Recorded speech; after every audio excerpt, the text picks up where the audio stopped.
What's up guys, welcome back to Joevestor Trades. My name is Joseph, and in today's video I'm going to be doing a live trading recap using the 9 EMA and VWAP. I show you guys as the chart is forming what I look for using the 9 EMA before I hop into a day trade. I'll show you guys two examples, one on NEO and one on Etsy.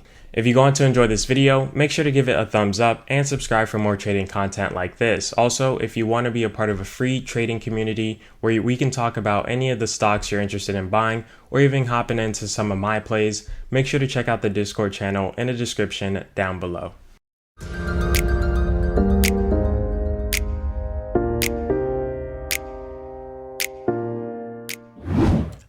Alrighty guys, so right off the bat, I have Tesla and NEO pulled up on my chart. I'm mainly keeping an eye on NEO because typically NEO follows Tesla most of the time, and given the fact that SPY, as well, you can see SPY right here on the corner of my screen, SPY started ripping right out the gates. By the way, this is March 31st, 2021, and Tesla as well was doing the same, so I was looking to play the reversal on NEO.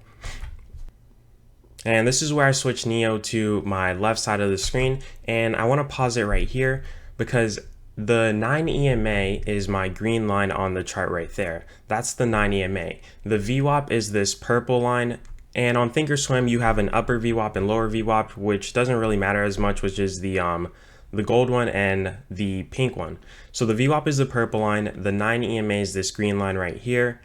This is what I really want to point out on the chart, because whenever a stock is downtrending or uptrending, it will use the 9 EMA most of the time to get rejected at or even bounce off for support.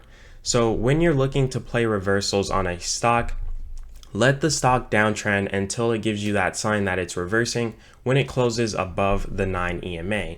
So right here I'm keeping an eye on NEO, seeing if it can close above the 9 EMA. And right there, as you can see, it gets rejected. I zoom in a little bit further so you can see it, and we get that huge red candlestick to the downside.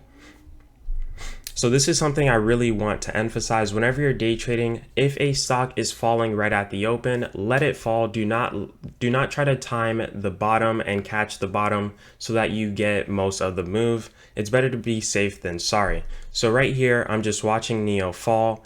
I let it fall until I can see the signs that it's reversing. And right there, I also pull up Tesla on my right side of the screen because I'm keeping an eye on Tesla, seeing if it's holding up. And then I move NEO to the right side of my screen. And right here, this is where we start to see NEO test that 9 EMA again. As we can see as well, the MACD is starting to curl up. So this is something that I'm looking for, and I think it's going to start to reverse. Right there, we see NEO push above that green line, which is exactly what I was looking for. We can also see that, this bottom part of the screen is popping up, but if you can see, the MACD is starting to curl up and we were previously oversold. So those are three bullish signs to go long on a stock. Oversold, MACD is curling up, and it pushes above the 9 EMA. So right there is where we get that close on the stock above the 9 EMA. I call it out for my group. I say NEO 38 call expiring this week Friday for $111 per contract at here. And then I circle because we get that close above the 9 EMA. Now, right here is where I'm looking for a continuation. When a stock closes above the 9, I want to see a continuation up to the next resistance area, which most of the time is VWAP. VWAP, is that purple line as I mentioned before. So right here, I'm looking to get a push higher to VWAP. I also have, keep in mind, I always keep up SPY because I want to see what the general market is doing. And if SPY is holding up, I'll also look at some other stocks. Right there, we see NEO gets rejected and falls further. Now, there's two ways you can go about this strategy. Whenever the stock is downtrending and then you get that push above the 9 EMA, you can, like I said before, wait to see if it pushes up to the next resistance area. But if it gets rejected after you already hopped in the position, what you want to do is wait till the stock retests its swing low. So right here where the stock fell to, if the stock is still holding that previous low, that's a sign to stay in the play. But since we got that rejection, that's where I wanted to close the play and then look for a re-entry. So as you can see, NEO falls a little bit further. And this is where I said sold two out of two, NEO broke down. The premium only went up about $4 from where I called it, but then I sold because we got that rejection. As I said before, if you don't have any day trades, you can still hold the stock and wait to see if it retests that bottom support level. And as we can see, NEO is bouncing off of that support level. So these are still signs to stay in the play. And right on that next candle, that's where we get the clean push above 9 EMA, and then we get a continuation. So that's where you can do your re-entry. And because it was later in time, the premium will cost a little bit less, so you're saving a few bucks. I did NEO 38 call 4-1 for $107 per share. This is the re-entry. And as we can see, we get that nice continuation up. The MACD fully crosses above, and this is where NEO starts to look really good. So with this strategy, like I said, you got to be patient, wait till the stock closes above. And I didn't have it drawn out on my screen, so I put this screenshot in here. This is the bottom support level I was talking about. When the stock got rejected after closing above the 9, it retested its swing low. Right here, we got this bullish engulfing candlestick right on the support level and a close above the 9. That is a very bullish sign to stay in the stock, stay in the play, and don't close your position. Now, if NEO fell below this support line, that's where you want to cut your position, because then NEO could start to see more downside. It held up its support pretty strong, so you stay in the play and you look to see if it can test VWAP. And then the premium starts to go up. I say the premium is at 113, and this is where I'm looking to see if it can get to VWAP. And let's fast forward just a little bit more. We'll see that NEO right there touches VWAP, so that's where I say premium is at 120. I don't know if you can see it on the bottom of my screen. Sold 1 out of 2. Whenever you're day trading, always take profits at key resistance areas, because sometimes the stock can get rejected hard and fall to the downside. So it's important, especially with a stock like NEO, the premiums aren't that expensive. So I love day trading NEO, and you could buy multiple contracts and scale out at key levels. So I said sold 1 out of 2, and then the stock continued to go higher. I forgot to switch the screen, and the premium was now at 125, and that's where I said sold 2 out of 2. If I had more contracts, I would have let a few run to see if it can break above that resistance area, and I'll show you on the next. Okay, so right here we have NEO on the left side. As I said before, it got to this purple VWAP line. That's where you want to start locking profits. Then this is where I map out the next resistance level on NEO. As the stock is pulling back, you want to map out those resistance levels. As you can see, this is a resistance level right here on NEO, and that's where I sold 2 out of 2.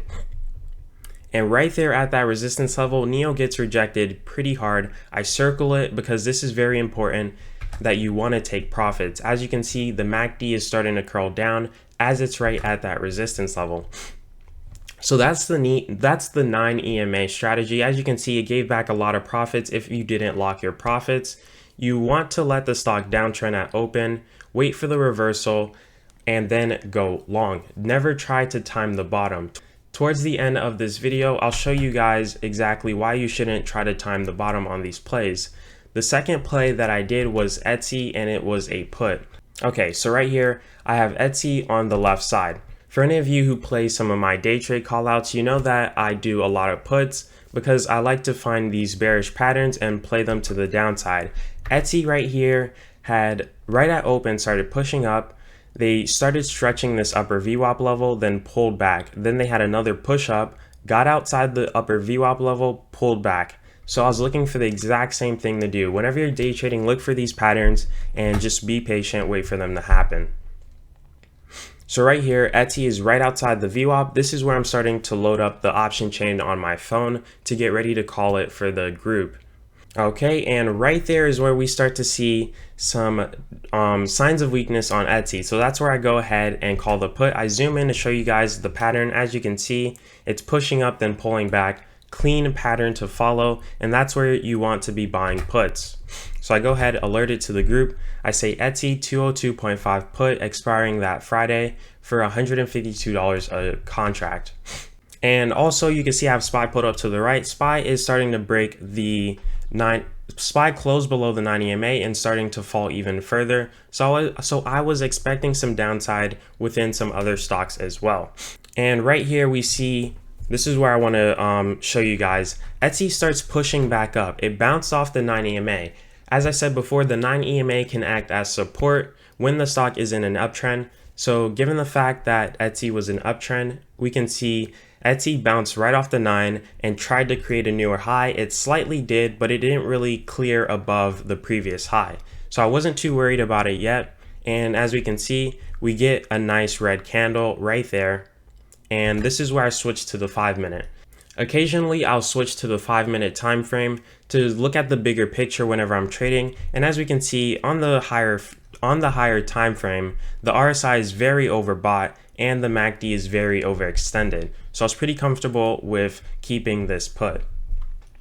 That's when we get that close underneath the 9 for Etsy, and this is where you should start to see more selling pressure after it closes below the 9. And I go to my group and I say premium at 157, but then after that premium was not going up. This is because the contract that I called out had a wide bid and ask spread. So given that fact, the premium wouldn't go up as much. You would need a larger move in your favor in order for those type of premiums to go up. So the contract that I called out was kind of bad, but that's because Etsy's put option chain isn't that good. And there we can see on the right side, NEO, it broke above that resistance level and then it started testing the other resistance levels above.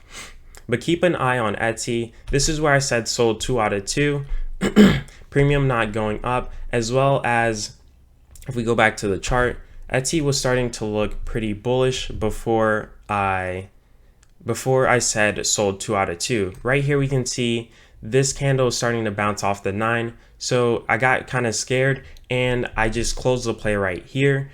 With puts, you have to be pretty patient. Etsy wasn't creating newer highs, so I should have still held the play. But as I said before, premium wasn't going up and the play wasn't really doing anything. But then after I said sold 2 out of 2, that's when the premium started to fall. We can see Etsy right here closing below my next 21 EMA and now starting to head towards VWAP, which is exactly what I was looking for in the beginning when I entered the play. We'll see Etsy starts falling all the way to VWAP, and that's when I update the premium. I say premium now at 165, shake my head, because when the stock was originally falling, the premium wasn't going anywhere. After we sell, that's when the premium starts going up. And then we get that nice move all the way to VWAP, and I zoom out to show you guys the pattern. Before, it fell all the way to VWAP previously twice, and that's exactly what I was looking for, and that's exactly what it did. So definitely be patient whenever you're playing these day trades. It's important to stay with your setup. Go in with what you're looking for to happen, and if your setup doesn't break, stay in the play. Etsy never created a newer high. It always was showing signs of weakness, kind of trading sideways, so I should have never exited the play. And then right there, the premium went to 175. I said I would get out right here if you're still in the play. Some of them still hold my plays after I sell, and this is a picture of Etsy at the end of the day. Etsy fell under VWAP and stayed under VWAP for the whole day. So if you held that put, you'd have been sitting pretty on your money. The premium ran up to $282. And for NEO, after it broke above that resistance level, it tested the higher resistance level, couldn't quite get above, and fell back all the way to its low of the day. As you can see, these support and resistance lines that I mapped out during the trade held throughout the whole entire day. That's why it's important to know how to map out support and resistance. I have a video on that if you want to check that out on the card above. So those are the 2 plays that I did yesterday, March 31st, and I want to show you guys on Thinkorswim an example of why this is very important to let the stock fall and then wait for that close above the 9 EMA, because you don't want to try timing the bottom and getting caught bag holding all day. Okay, so right here we have Palantir, and as I said before, whenever a stock is like stretching the lower VWAP, it can bounce off of that level. But as we can see, Etsy, or this is Palantir, my bad. Palantir pushes to lower VWAP. In your head, you're thinking, oh, this is a good buy, this is a good buy. So you buy the stock, it starts going in your favor, but then it gets rejected at the 9 EMA and you start to head even further. Then you're caught bag holding Palantir because you're waiting to see if it can go back up. And by the time it reverses and goes back up, it never goes back up to where you bought it at, and you're caught losing on the day trade. This is why it's important to let the stock fall. Right here we can see this is where Palantir gets that close above the 9 EMA and then has a continuation to VWAP. And that's where you want to be locking profits. It got rejected at VWAP and headed even further down. So this is why I like this strategy. I love to see stocks selling off right at the open. It shows profit taking, and then I'm looking to play the reversal when it closes above the 9 EMA. Let me know what you guys thought about this video, and if you want to see more live trading recaps like this. I know the videos get kind of long because there's just a lot to learn with day trading, so let me know what you guys think in the comment section down below. And if you learned anything from this video, make sure to subscribe and turn on post notifications so you don't miss when I upload. See you in the next one.